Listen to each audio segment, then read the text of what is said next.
We're looking at homework from section 6.1. This is question number 20. A publisher wants to estimate the mean length of time in minutes all adults spend reading newspapers. To determine this estimate, the publisher takes a random sample of 15 people and obtains the results below. From past studies, the publisher assumes sigma is 1.7 minutes and that the population of times is normally distributed. Construct the 90 and 99% confidence intervals for the population mean. Which interval is wider? If convenient, use technology to construct the confidence intervals. Okay, so we have 15 values here. The first thing we need to do to be able to find a confidence interval for the population mean is to find our point estimate. Our point estimate is the sample mean. So first we have to find that sample mean.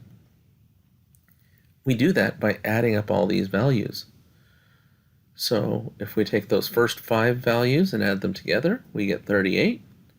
The next 5 values add up to 45, and the last 5 values add up to 53. Adding all those together, we end up with 136. There are 15 of these values here, so the sample mean is found by adding up all these values and dividing by the total number of entries that we added, which in this case was 15. So we've got 136 divided by 15, which is 9.0666666, and we're going to go ahead and round that off to 9.1.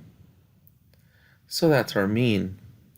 Once we've got the mean, then we can use our formulas to set up the confidence intervals. So for the 90% confidence interval, we're going to have to find the error. And the error for the 90% confidence interval, we need that ZC value, the critical value, which is going to be 1.645. We can apply the formula E equals ZC times sigma of x bar, which is ZC times sigma over the square root of n. Inserting those values, we get 1.645 times 1.7 over the square root of 15, which gives us a decimal of 0.722053191, rounded to 1 decimal place is 0.7. Once we've got that value, we go ahead and form our confidence interval. We use the x bar minus the error, x bar plus the error.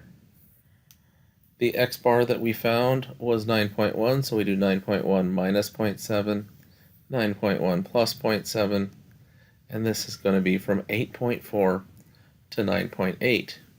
And that's your answer for the 90% confidence interval. For the 99% confidence interval, the process looks very similar. It's just that the z-score is not 1.645, it will be 2.575.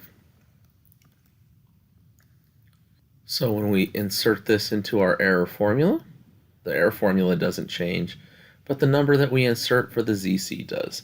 So it's now 2.575 times 1.7 over the square root of 15, which is 1.13026563, rounded to 1 decimal, is 1.1. So now when we form our confidence interval x bar minus E, x bar plus E, that's going to be the 9.1 minus 1.1 and 9.1 plus 1.1, which is going to be 8.0 to 10.2. That's your confidence interval for the 99% level of confidence. So the final question asks, which interval is wider?